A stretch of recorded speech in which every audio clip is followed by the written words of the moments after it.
बिस्मिल्लाहिर्रहमानिर्रहीम। Today's topic of discussion is glaucoma. Glaucoma को काला मोतिया कहते हैं। हम ग्लोकोमा वाले पोर्शन से प्रॉफ के अंदर 3 एमसीक्यू और एक एससीक्यू आना है, तो इस टॉपिक को आपने अच्छे तरीके से पढ़ना है। जब भी वर्ड ग्लोकोमा आएगा तो आपके जहन में एक चीज़ आती है, वो है IOP, intra ocular pressure. Okay, तो ग्लोकोमा के अंदर होता यह है कि जो इंट्रा ऑकुलर प्रेशर है वो सफिशेंट होता है, यानी इंट्रा ऑकुलर प्रेशर ज़्यादा भी हो सकता है, कम भी हो सकता है, या नॉर्मल भी होता है, लेकिन वो सफिशेंट होता है क्या प्रोड्यूस करने के लिए प्रोग्रेसिव ऑप्टिक न्यूरोपैथी। यानी इंट्रा ऑकुलर प्रेशर सफिशेंट होता है प्रोग्रेसिव ऑप्टिक न्यूरोपैथी करवाने के लिए।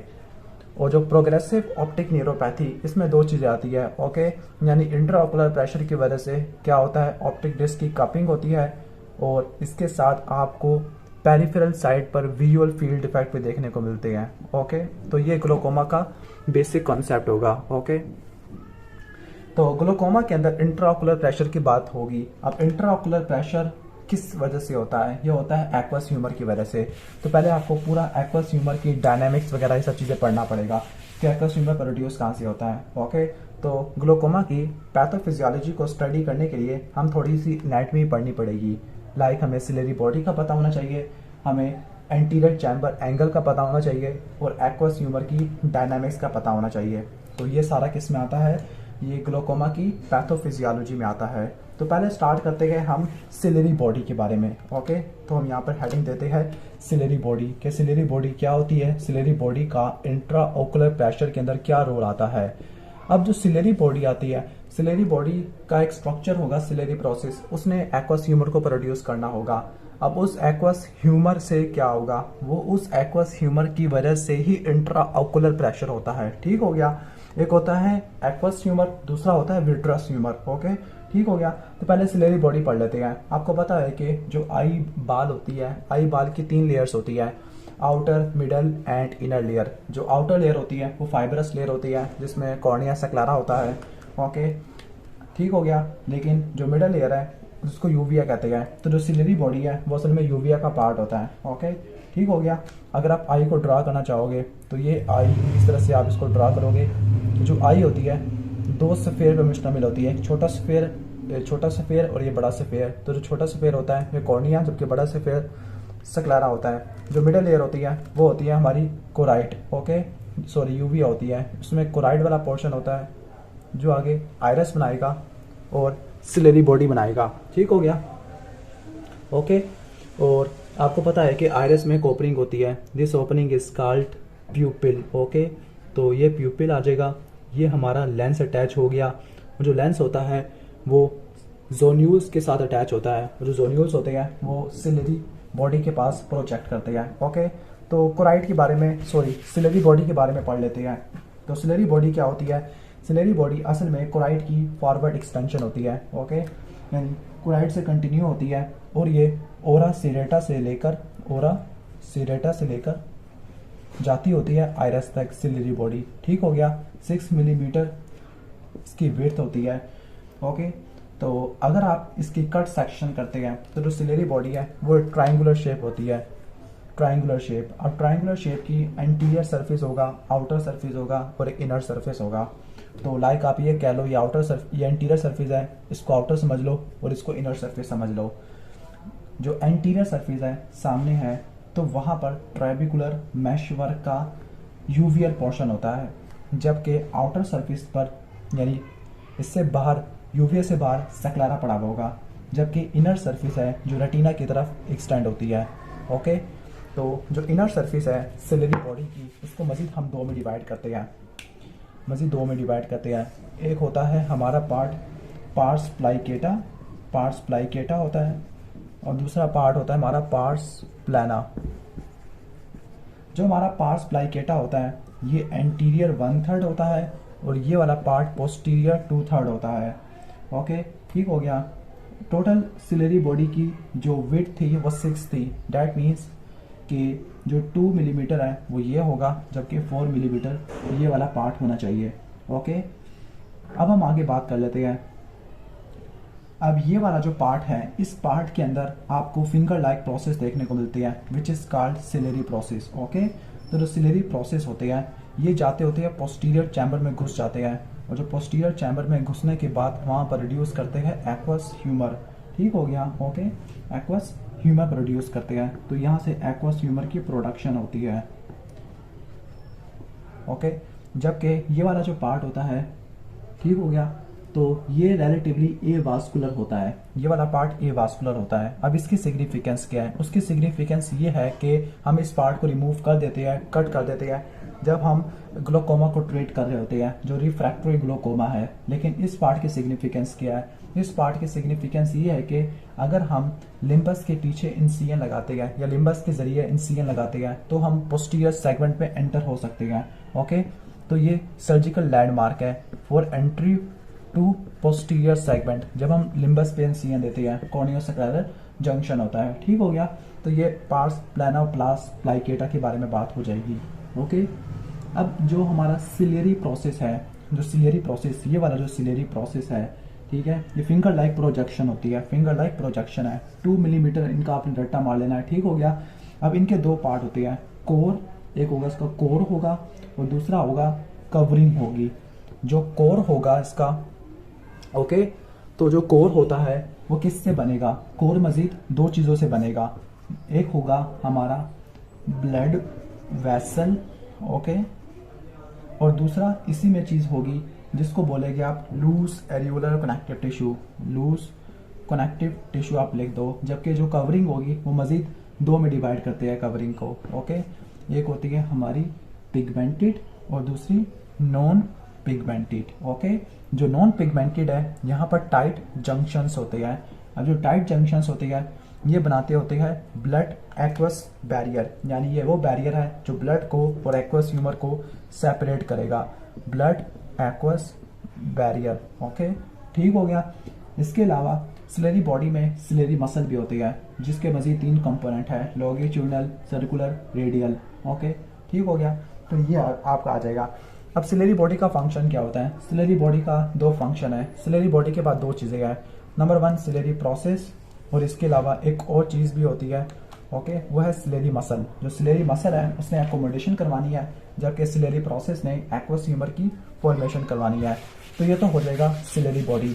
इसके बाद नेक्स्ट हमने जो स्ट्रक्चर पढ़ना है वो होगा हमारा, okay, angle of anterior chamber. अब एंगल ऑफ एंटीरियर चैम्बर है तो सपोज ये आपका आ जाएगा कॉर्निया, ठीक है, ये कॉर्निया आ जाएगा, और यहाँ पर आपका एक और स्ट्रक्चर होगा जिसको आप बोलते हैं आइरस। ओके, आइरस, सपोज आप ये कह लो ये आइरस हो जाएगा, या ये आइरस हो गया हमारा, इतना बड़ा प्यूपिल है। तो यहाँ पर एक एंगल बनेगा, दिस इज कॉल्ड आइरिडोकॉर्नियल जंक्शन, या जिसको एंटीरियर चैम्बर एंगल कहते हैं। तो अब हम क्या पढ़ने वाले हैं? Anterior chamber angle. जो एंटीरियर चैम्बर एंगल है यहाँ पर एक्वस ह्यूमर की ड्रेनेज होनी है। प्रोडक्शन कैसे होनी है? Ciliary process. Okay, ciliary process से प्रोड्यूस होने। सिलेरी प्रोसेस किस में होते हैं? पार्स प्लाइकेटा में होते हैं। किसके? सिलेरी बॉडी के। ठीक हो गया। तो एक्वस ह्यूमर की ड्रेनेज यहाँ पे होनी है, एंटीरियर चैम्बर एंगल में होनी है। ओके, अब जो एंटीरियर चैम्बर एंगल है यहाँ पे मजीद आपको 4 स्ट्रक्चर्स देखने को मिलते हैं। ओके, तो जो आउटर मोस्ट स्ट्रक्चर होता है सबसे बाहर वाला, वो असल में कोर्निया की जो लेयर होती है जिसका नाम है बेसमेंट मेम्ब्रेन, उसकी कंटिन्यूएशन होता है। This is called Schwabach line, Schwabach line या श्वाल्बल लाइन, जो मर्जी आप प्रोनाउंस करो। ओके, तो पहले आपको श्वाल्बल लाइन देखने को मिलती है। इसके बाद अगर आप आ जाओ तो फिर नेक्स्ट आता है आपका ट्राइबिकुलर मैशवर्क आता है। ओके, फिर इसके बाद नेक्स्ट जो स्ट्रक्चर है वो सक्लेरा का स्ट्रक्चर होता है असल में, तो वो आता है सक्लेरल सपर, और लास्ट में सिलेरी बॉडी। सपोज ये आइरस है तो यहाँ पर एक सिलेरी बॉडी का एंटीरियर सरफेस आती होती है। तो जो एंगल है, okay, angle of anterior chamber है, उसके मजीद क्या क्या पार्ट्स होते हैं? तो जो एंगल है उसके आपको 4 पार्ट्स देखने को मिलते हैं। ओके, तो पहला पार्ट है उसको बोलते हैं आप श्वाल्बैक लाइन। नेक्स्ट है आपका ट्राइबिकुलर मैशवर्क। इसके बाद आता है आपका सक्लेरल सपर, और लास्ट में आपका आता है anterior surface of ciliary body. Okay, ठीक हो गया। ये आउटसाइड टू द इनसाइड है। अब जो एंगल है उसको देखने के लिए एक टेक्निक करोगी विच इज कॉल्ड गोनियोस्कोपी। अगर आपको गोनियोस्कोपी में, गोनियोस्कोपी में आप एंगल देखते हैं। अब गोनियोस्कोपी के डिफरेंट ग्रेड्स होते हैं डिपेंडिंग अपॉन आपको कौन सा स्ट्रक्चर नजर आ रहा है। अगर आपको चारों स्ट्रक्चर नजर आ रहे हैं, चारों, ओके, तो this is called grade 4। Okay, grade 4 में आपको चारों स्ट्रक्चर नजर आते हैं। लिख नहीं रहा तो हम इसको चेंज कर लेते हैं। अच्छा, अगर चारों स्ट्रक्चर नजर आ रहे हो गोनियोस्कोपी में, गोनियोस्कोपी किस तरह से करेंगे? गोनियो लेंस के जरिए करेंगे। तो चारों स्ट्रक्चर नजर आ रहे हो तो उसको बोलते हैं grade 4। This is called widest. लेकिन अगर आपको एक स्ट्रक्चर ना नजर आ रहा हो, फॉर एग्जाम्पल आपको ये नजर ना आ रहा हो, ये सब नजर आ रहे हो, then this is called grade 3 which is open angle. Grade 2 के अंदर मॉडरेटली नैरो एंगल होगा जिसके अंदर आपको ये दोनों स्ट्रक्चर नजर नहीं आएंगे। ग्रेड 1 के अंदर आपको क्या देखने को मिलेगा? नैरो एंगल होगा जिसमें आपको सिर्फ ये नजर आएगा, ओके, श्वारबैक लाइन, लेकिन कोई भी आपको नजर नहीं आएगा। और अगर आपको कुछ भी नजर ना आए, ये भी नजर ना आए, तो आप इसको क्या कहोगे? नो विजिबल एंगल स्ट्रक्चर, यानी this is called closed angle with iridocorneal contact. ठीक हो गया, ओके। तो ये होता है। अगर आपको एंगल के स्ट्रक्चर भी देखने को ना मिले और आइरस की और कॉर्निया की आपस में एडहिजन हो, then this is called peripheral anterior synechiae. Peripheral anterior synechiae का मतलब है आइरस और कॉर्निया, आइरस का इंटीरियर और कॉर्निया का पोस्टीरियर कह लो, ये आपस में जुड़ गया है, then this is called peripheral anterior synechiae. और गोनियोस्कोपी करने के लिए जो लेंस यूज करते हैं उसका नाम है गोनियो लेंस, और ये स्लिट लैंप एग्जामिनेशन के साथ ही आप करते होते हो मिलाकर। ओके, ठीक हो गया। तो आपको मैंने गोनियोस्कोपी वगैरह का भी कॉन्सेप्ट दे दिया है, तो ये तो आ जाएगा। इसके बाद एक और चीज़ आपको बताता जाऊँ, जो सेकंड स्ट्रक्चर है ट्राइबिकुलर मैशवर्क। ट्राइबिकुलर मैशवर्क असल में एक छन्नी होती है, ओके, सीव लाइक स्ट्रक्चर है, छन्नी है, जिसमें से एक्वस ह्यूमर ने ड्रेन होना है। अब इसके मजीद हम 3 पार्ट्स कर लेते हैं, ओके। एक होगा यूवियल मैशवर्क, दूसरा कॉर्नियो सेक्युलरल जिसको लिम्बस भी कह सकते हैं, और लास्ट है कैलिब्री फॉर्म। कैलिब्री फॉर्म को जैक्स्टा कैनालिकुलर भी कहते हैं, जैक्स्टा कैनालिकुलर भी कहते हैं, ओके। तो हमारा जो यूविया वाला है ये सबसे इनर मोस्ट पार्ट होगा, ये आपका मिडल पार्ट होगा, जबकि ये वाला आपका आउटर मोस्ट बाहर की तरफ होगा। मैश वर्क का छन्नी के बारे में बात कर रहे हैं, ओके। अब ये कहाँ से स्टार्ट होता है? अब ये वाला यूविया है, डेट मीन कि ये जो आइरस है और सिलरी बॉडी, यानी यूविया से स्टार्ट होने के बाद, यूवी यानी आइरस सिलरी बॉडी से स्टार्ट होने के बाद श्वाल्बी लाइन तक जाएगा। श्वाल्बी लाइन क्या होती है? डेस्मंड मेम्ब्रेन का प्रोमिनेंट एंड होता है। डेस्मंड मेम्ब्रेन कॉर्निया की लेयर होती है। जो मिडल है वो स्क्लेरल सपर से स्टार्ट होता है, ओके। स्पर ये वाला पार्ट है, ठीक है। स्क्लेरल सपर से स्टार्ट होता है और ये श्वाल्बी लाइन तक एग्जिस्टेंट करता होता है, ओके, ठीक हो गया। जबकि आउटर पार्ट है ये वाला पार्ट, यानी यहाँ पर इस वाले पार्ट को, मिडल पार्ट को, यानी कॉर्नियोसेक्युलर मैशवर्क को जोड़ता होता है केनाल ऑफ शिलिम के साथ, ठीक हो गया। और सबसे ज़्यादा जो रेजिस्टेंस होती है वो इसी जगह पे आपको देखने को मिलती होती है, ओके। तो ये हो गया एंगल, ओके। तो आपको मैंने स्लेरी बॉडी का कॉन्सेप्ट दे दिया है, एंटीरियर चैम्बर का, एंगल का। अब एक्वस ह्यूमर की जो ड्रेनेज होती है, यानी एक्वस ह्यूमर प्रोड्यूस हुआ कहाँ से, फिर उसने कहाँ पे ड्रेन होना है। लाइक एक्वस ह्यूमर प्रोड्यूस हुआ सिलेरी प्रोसेस से, फिर वो पोस्टीरियर चैम्बर में गया, ओके। पोस्टीरियर चैम्बर से प्यूपिल के जरिए वो एंटीरियर चैम्बर में गया, ओके। एंटीरियर चैम्बर से होता हुआ वो आ गया हमारे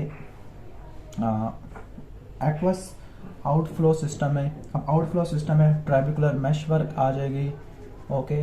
इसके बाद आपका केनाल ऑफ शिलिम है जो कि एंडोथीलियम लाइन चैनल होती है, केनाल ऑफ शिलिम हो गया। फिर आपकी एक्वस वेन आ जाती है which is called collector when और इंटरसेक्युलरल, और इसके बाद आपका आ जाता है एपीसेक्युलरल वेन्स, ओके। तो यहाँ तक तो आपको मैंने कॉन्सेप्ट दे दिया है एक्वस ह्यूमर के आउटफ्लो सिस्टम का, ओके। उम्मीद है कि आपको सही तरह समझ आ गया होगा। अच्छा, जो एपीसेक्युलरल वेन होती है ये एंटीरियर सिलरी वेन की ब्रांचेस होती है। अब होता ये है कि एपीसेक्युलरल वेन और जो हमारी एक्वस ह्यूमर है, ओके, ठीक हो गया। तो उसमें प्रेशर डिफरेंस होता है 5 मिलीमीटर का, यानी एंटीरियर चैम्बर के अंदर 5 मिलीमीटर प्रेशर ज़्यादा होता है एज कम्पेयर टू एपीसेक्राल वेन, जिसकी वजह से एक्वस ह्यूमर की कंटिन्यूस ड्रेनेज होती रहती है।